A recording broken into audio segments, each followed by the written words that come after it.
오늘 본 말씀 열왕기상 8장 1절부터 11절까지 말씀입니다.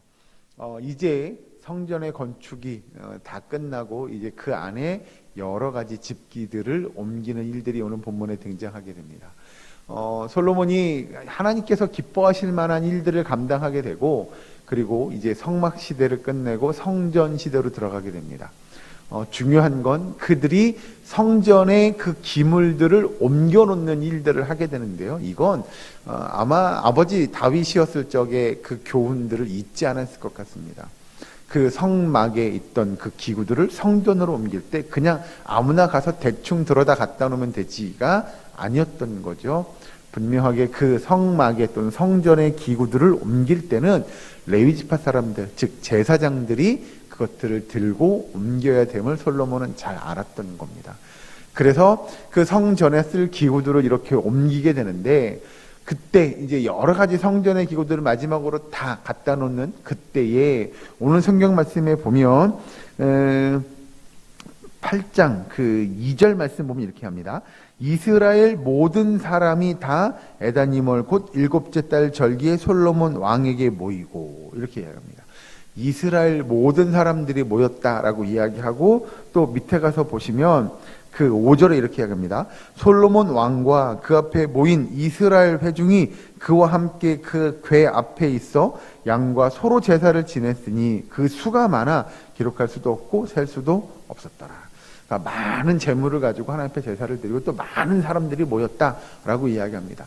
그런데 아까 읽은 2절에 보면 이렇게 이야기합니다. 이스라엘 모든 사람이라고 이야기합니다. 그러면 성전이 대체 얼마나 크기에 이스라엘 모든 사람들이 다 모일 수 있겠느냐라고 하는 거죠. 여기서 모든 사람들이 다 모였다라고 하는 건 정말로 이스라엘 백성 가운데 남녀노소 한 명도 빠짐없이 다 그 성전 앞으로 모였냐? 아니요, 그건 아닐 겁니다. 다 모일 수가 없죠. 다 모여도, 모인다고 하더라도 그 성전이 저기 멀리 있어서 잘 보이지도 않았을 겁니다. 그러면 여기서 왜 성경은 이스라엘 모든 사람들이 모였다라고 표현했냐면, 그렇게 하나님께 그 성전을 지어 하나님 앞에 드리는 그 일들이 이스라엘 모든 백성들이 함께 했다라고 하는 것들을 상징적으로 나타내주는 단어입니다. 그러니 내가 가서 벽돌 한 장을 쌓았든 안 쌓았든 간에, 내가 지금 요 앞에 나와서 하나님 앞에 그래 성전의 기물들을 옮기고 제사 드리는 그 자리에 내가 직접 참석을 했든 안 했든 간에, 사실 이스라엘 백성들 모두는 자신의 마음과 뜻과 정성이 하나님의 성전 안에 있음을 성경은 우리에게 이야기합니다. 그러니 성전을 하나님 앞에 드리는 일이 그들에게 은혜였고 그들의 마음으로라도 그 함께 했음을 성경은 이야기하는 것이죠. 여러분, 성전을 지어서 하나님 앞에 드리는 일은 쉬운 일은 아닙니다. 이게 하루아침에 그냥 그래 해 라고 할 만한 일들도 아니고요. 굉장히 오랜 시간 많은 준비를 거쳐서 한 사람 한 사람이, 장인들이 그 많은 것들을 준비하고 계획하고, 또 이제 마지막으로 성전을 다 짓고 그 안에 필요한 집기들을 옮기는 일들까지 한다는 것은 쉬운 일 아니었죠. 그런데 온 백성들이 함께 그 일들을 기쁘게 즐겁게 감사함으로 감당했음을 성경은 우리에게 이야기합니다. 그리고 6절부터 보시면 제사장들이 여호와의 언약궤를 그 처소로 메어 드렸으니 곧 성전의 내소인 지성소 그룹들의 날개 아래라.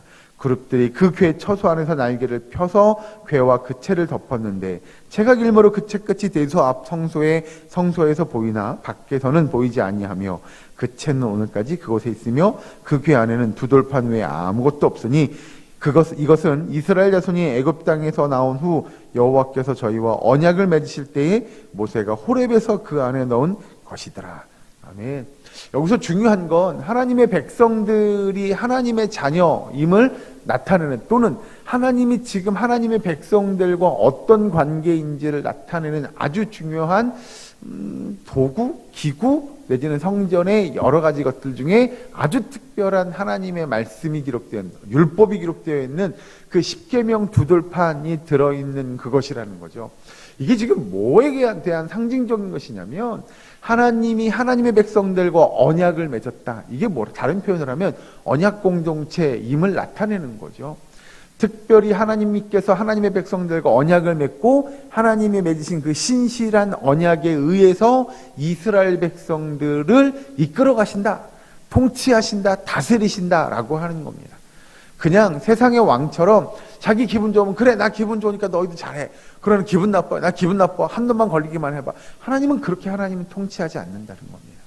하나님은 하나님의 신실하신 대로 그 언약에 기반하여 이스라엘 백성들을 이끌어가시고 인도하시고 통치하시는 왕이심을 나타내는 거죠.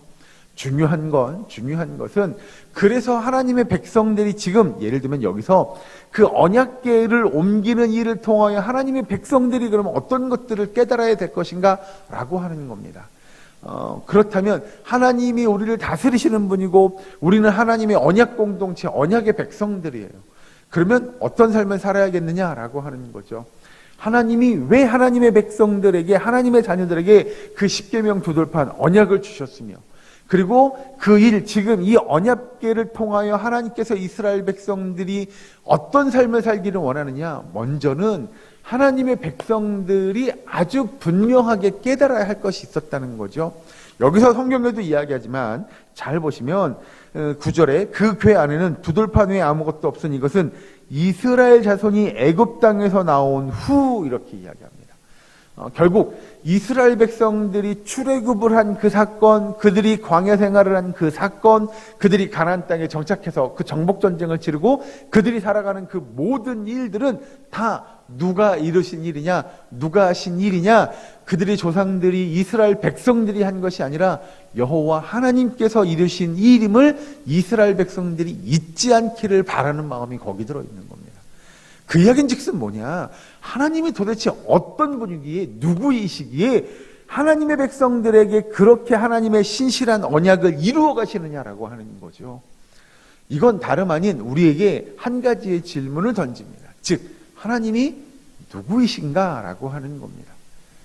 하나님이 도대체 누구이신데 어떤 분이신데 하나님의 백성들을 그렇게 인도해 내가며 하나님이 그렇게 신실한 언약을 지키시는 분이신지를 이스라엘 백성들이 깨달아야 했다는 겁니다.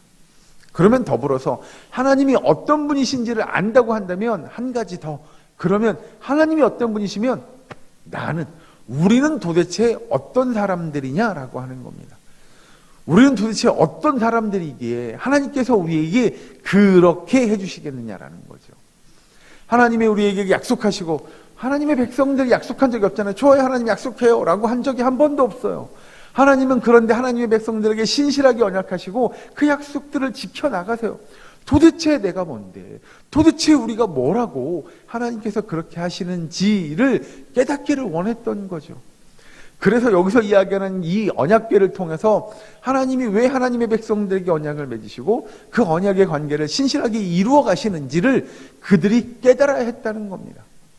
그래서 여기서 이야기하는 대로 그 하나님께서 이스라엘 백성들에게 어떻게 역사하시고 어떤 분이신지를 알고 그들이 하나님의 백성이 어떤 거라는 것, 우리가 왜 하나님의 백성 되고 하나님이 우리를 자녀 삼아주시고 우리에게 도대체 뭘 원하시는지를 그들이 깨닫기 원하셨기에 하나님은 그런 일들을 하셨다는 거죠. 그리고 나서 10절 보시면 이렇게 합니다. 제사장이 성소에서 나올 때 구름이 여호와의 성전에 가득하매. 여기서 이제 여러분 구약 성경이나 여러 군데서 보면 이 구름이라고 하는 건 여호와의 임재를 상징할 때가 많지요. 하나님의 역사 또 하나님의 임재를 상징할 때 구름이 있습니다. 여러분 우리가 대표적으로 그런 거 있잖아요. 이스라엘 백성들이 이 가나안 땅에 이 광야 생활을 이렇게 하며 가나안 땅으로 나아갈 때 낮에는 구름 기둥으로 이렇게 하나님께서 이야기하는 그것도 여호와께서 함께하심, 하나님이 그들과 함께하심을 나타내는 상징적인 표현입니다.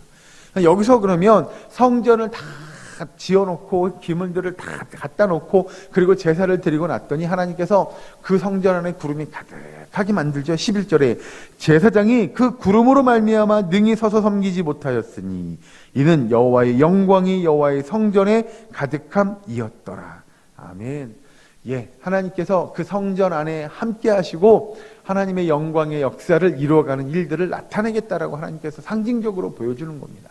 그러면 이 성전 안에 여호와의 상징, 여호와의 임재를 나타내는 그 구름이 가득했다고 한다면 여러분, 우리는 어떨까요? 라고 하는 겁니다.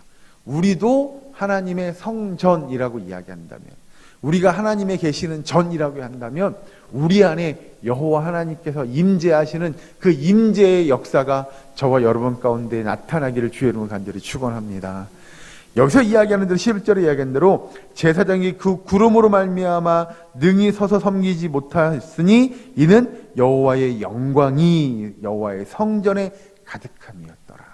여러분, 우리의 삶은 내 안에 여호와의 영광이 가득한 삶이 되어야 함을 믿으시기 바랍니다. 여러분, 그래서 우리는 매일매일의 삶 속에서 내가 어떻게 내 삶을 통하여 내 안에 내주하시는 하나님의 그 영광을 나타내는 삶을 살 것인가를 우리는 고민해야 합니다.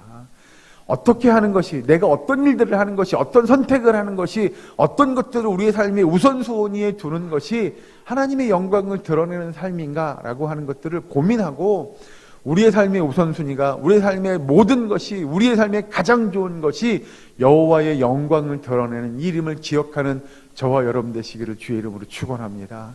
여러분, 바라기는 그래서 오늘 하루가 그런 삶이 되시고 또 평생의 삶을 하나님의 영광을 나타내는 그 일에 경주할 수 있는, 열심으로 그 일을 감당할 수 있는 저와 여러분, 우리 예사랑교회 모든 건속될 수 있기를 주의 이름으로 간절히 축원합니다. 기도하겠습니다.